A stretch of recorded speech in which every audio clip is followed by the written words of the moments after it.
Welcome to Turning Point. I'm Becky Alfrey. And I'm Jessica Alfrey. It has been said that when the student is ready, the master appears. In today's show, guests share how one person in particular changed the course of their life path, and in some cases, saved their life. It's easy to talk about being healthy and fit, which is great if you want your biggest muscle to be your mouth. Well, I'm done talking about it and have found out that working out is a lot easier than I originally thought. For me, working out with a personal trainer has made my exercising fun, exciting, and I haven't hurt myself even once from using the equipment wrong. But maybe that's just because Eddie Foulger, personal trainer at World Gym, is remarkable at changing lives. Eddie, please tell us about how you began your quest for being healthy and getting such a great body. When did that start? That started when I was probably about 10 years old. I remember going back to Ohio the summertime, visiting all my cousins and my family, you know, and getting in the back of the car and my cousins saying like, "Scoot over, fat butt," and stuff like that, you know. And as a kid, that kind of stuff really, I think probably as an adult too, I can only assume that, you know, that probably never changes or feels any different, you know. And so I remember at the time trying to, you know, change the way that I ate and exercise more and now mind you, I'm 10 years old, right?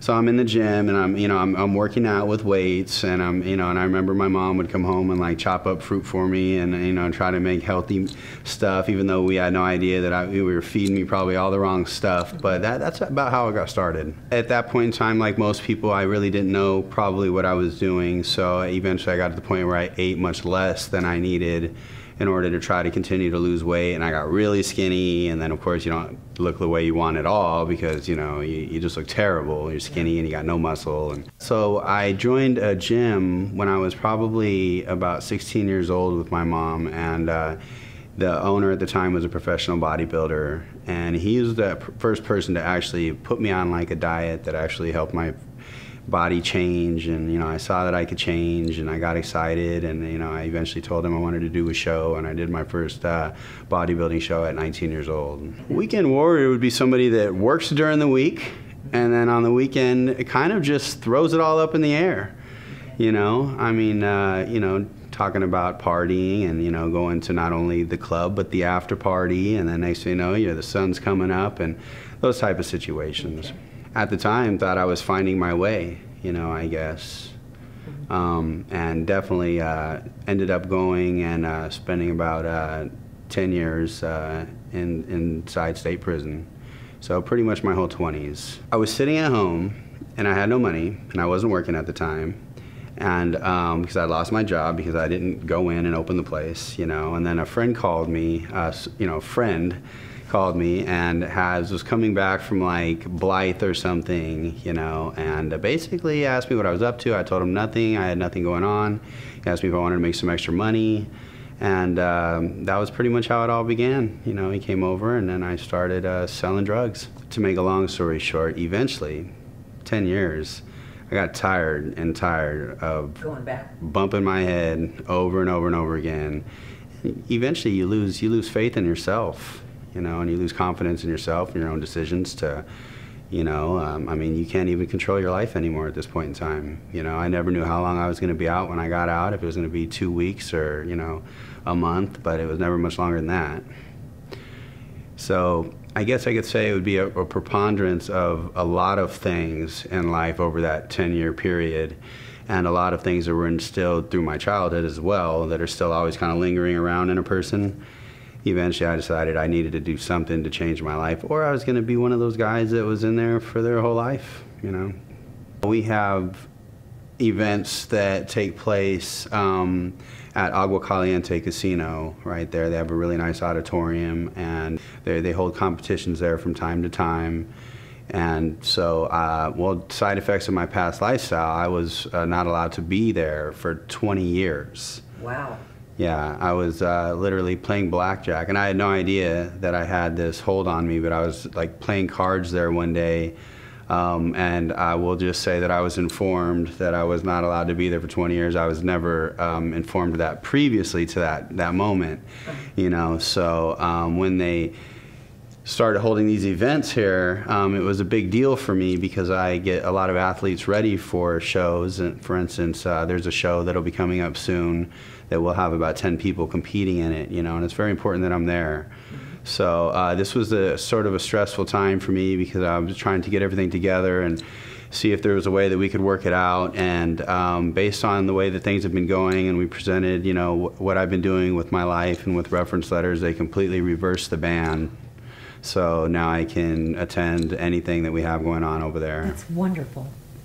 But it also shows, you know, your motivation to want to mend that bridge. Well, that's one of the funny things that they said, you know, as their responses, is they said that they believe people change, but it's not very often that somebody actually puts everything together like that and shows them what they're doing nowadays to get a reversal. Right. That's incredible. That's a great story. Thank you. A perfect example of the right person coming into one's life at just the right time is shared by our next guest, owner of Le Star Tanning in Palm Springs, Jessica Holohan. Eddie Foulger, yes, in World Gym. I sat down with him, and I can remember this day like any other day. I sat down with him. He was on one side, I was on the other side, and I started crying. And I said, I have no self-esteem. I said, he's called me fat. He's called me everything under the thing. I am physically drawn. I sit home crying, and I don't know what to do. I know that I need to go back to the gym. I know I'm dying inside, and I need your help. And what did Eddie say? I'm going to help you. He said, I'm going to help you. It ended up in that point that he saved my life because we became so close, and it was like at the right time, God blessed that he came into my life. His mother was passing. I needed support. He supported me, but it was like a big brother support. First competition was August 8th in Culver City. Eddie took an amazing video. My parents were very proud, very supportive. I went out there. I got center stage. I could hear Eddie screaming, stay in that center, keep your pose, keep it, because I can hear him more than I can't. You can't see on stage, you can't see your family, you can't see anything, but you could hear. I had some amazing friends there that stayed, Tammy, Robbins, and Cole, and then my father.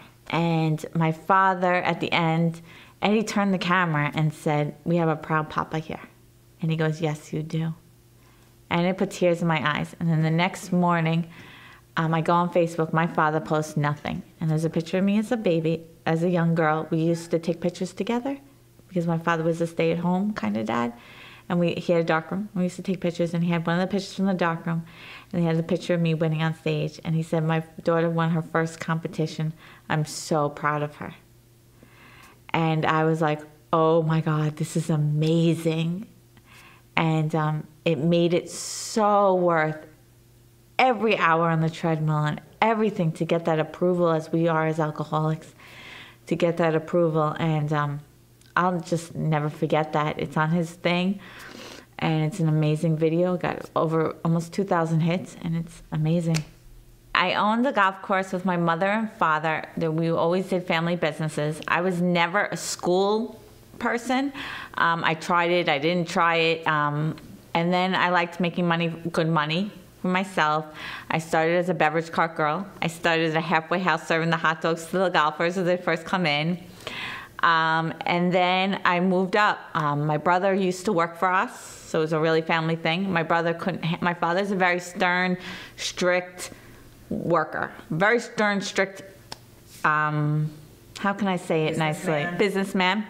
He even wore, if you remember The Apprentice, the thing, yeah. He wore once in a while that hat that, remember, he used to say fired at the end? My father would wear that hat, fired. Like, it was just, he is very back old school to this day. Okay.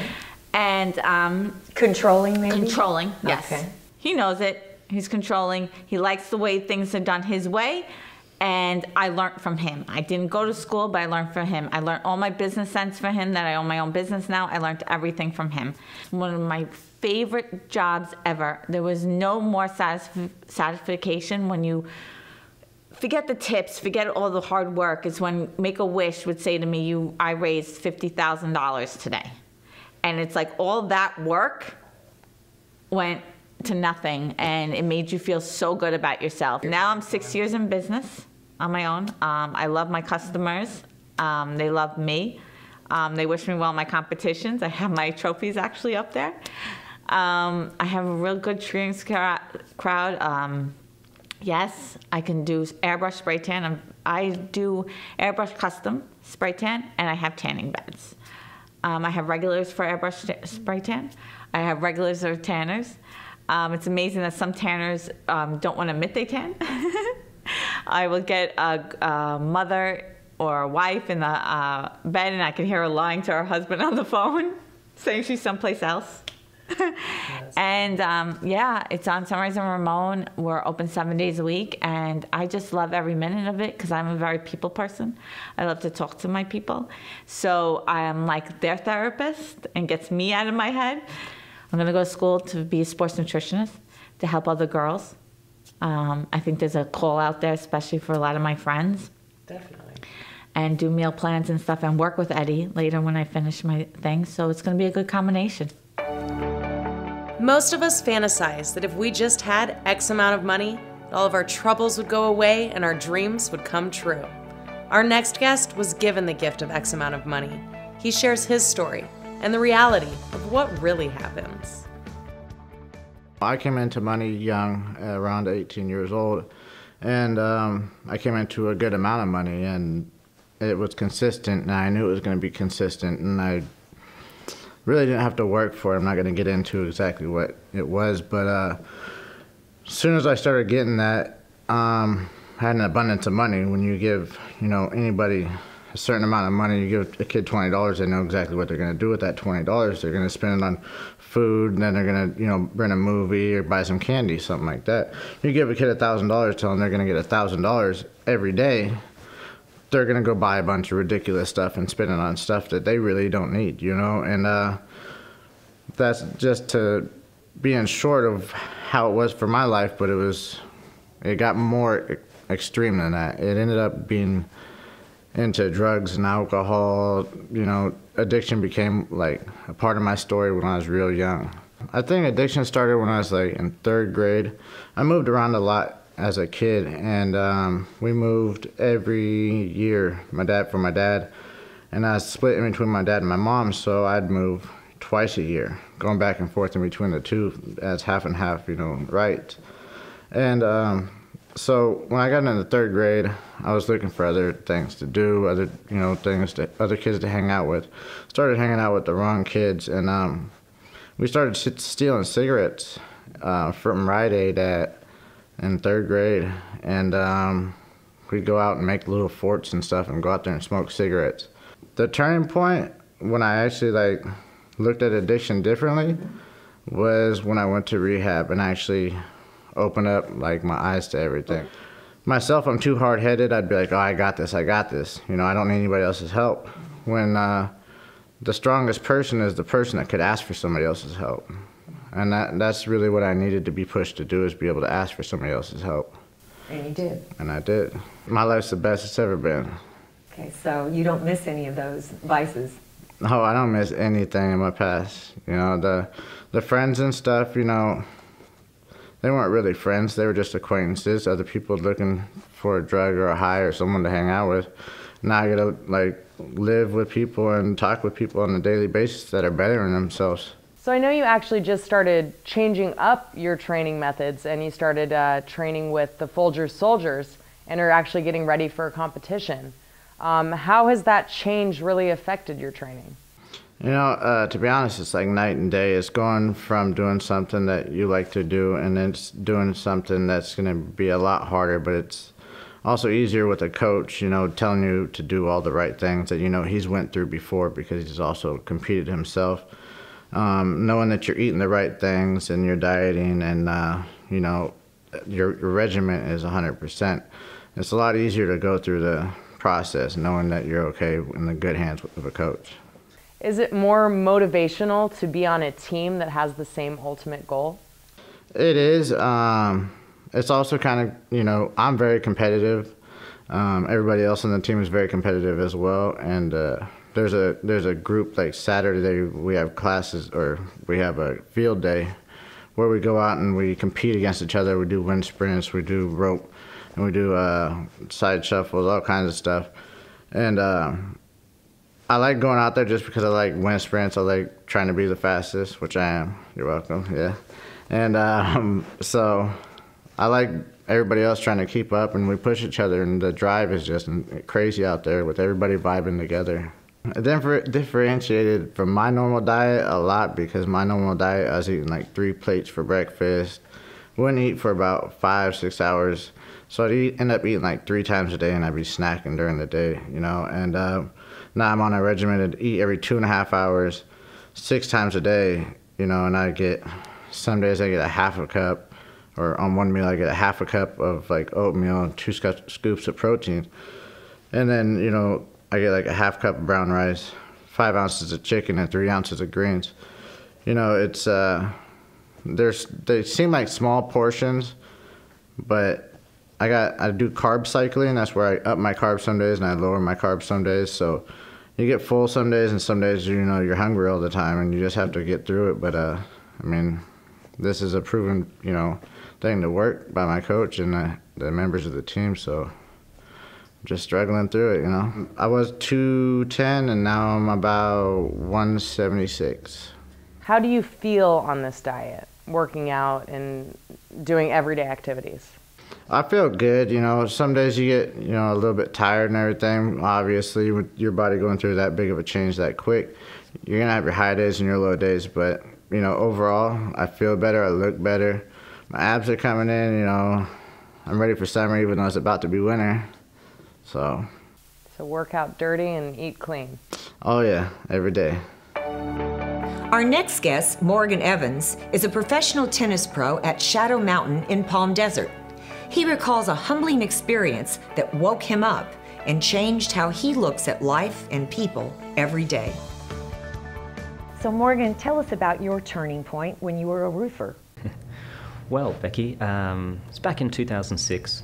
I had finished traveling around with a group of friends from Australia, and I found myself just in a small town outside of Toronto, a little town called Tottenham.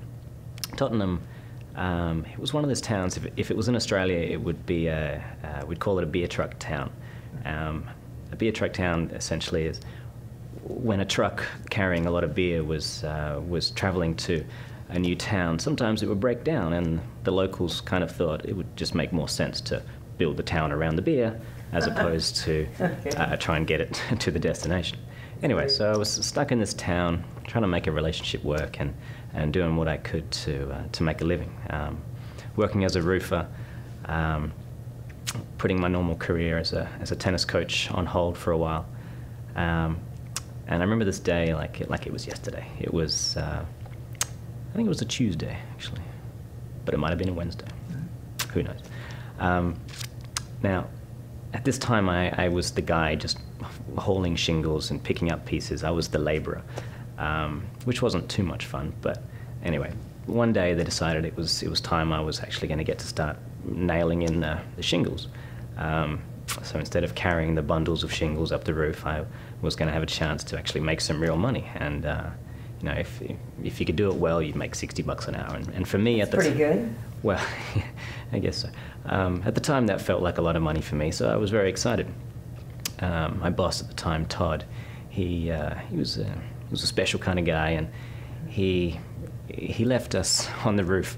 It was a 2-story roof just outside of the main street of Tottenham, and he left us there with some really nice harnesses, but no ropes, which was not that helpful, as you can imagine. And I was working with a guy named Mike. Mike, he'd always wear these giant headphones, listening to Megadeth and Slayer, all this heavy metal. Hard metal music. Oh yeah. Wow. And he was a terrible criminal. Not that he was a bad guy; he was a great guy, but he was just really bad at crime. He'd robbed the same bank 5 times, and he got caught 3 times. Yeah, he should try something else. He probably should. And I always wondered how he got away with it for the last 2 times. I reckon they just admired his persistence, perhaps. Right. So anyway. He decided roofing on the side of his bank. Yeah, he was a hell of a roofer. He did well. He knew how to work a nail gun like nobody's business. So anyways, me and Mike up on the roof, and I'm laying my first few shingles, my first few lines, and it's about 40 feet up on this roof. And I stood up to check if they were straight. You know, it's like, all right, I gotta get these lines looking good. So I stood up and I kind of thought, oh, well, that's not bad, I guess. So I would walk backwards a little further, and still not good. Kept walking backwards. Now I don't know if you know much about roofing. Well, on a roof, it's kind of scary walking backwards. Yeah, it's not that intelligent. Yeah. But no one's ever accused me of being particularly intelligent. So. Yeah, so I started walking backwards on this roof with a nice harness but no rope, so nothing to attach me to the roof. And so walk back, and then there's nothing left. And I reached up quickly and grabbed onto the edge, and there was a thin piece of aluminum. We call it aluminium because it's a little bit different. Anyway, it was this really thin piece holding on. And it was slicing through my hands. I was just slipping down, and I'm yelling for help, obviously. But Mike, he had these bloody earphones on, heavy, so he's not doing it. He's hammering away. He's doing his thing. So nothing was happening. Every time I tried to pull myself up, I would slip further down and cut. Your hands were bleeding. Cut through my hands. Yeah, it wasn't much fun. So I'm yelling and screaming, trying to get someone's attention, hoping Mike would just see that I'm not there. But nothing. And it seemed like 20 minutes. It was probably only 30 seconds. I don't know. But eventually this guy named Sam Jurgens, Mr. Jurgens we called him. I only knew him from reputation, but he was just walking around, and he heard me. He heard me yelling and screaming help. And he then yelled at Mike to help me up. But Mike couldn't hear him either. He was just had the back to the road. So he took off one of his shoes and threw it at Mike, and got his attention and told him what was going on. Mike pulled me up. He was a strong dude, wiry but strong. Probably all those lifting weights in. Don't worry about that. Okay.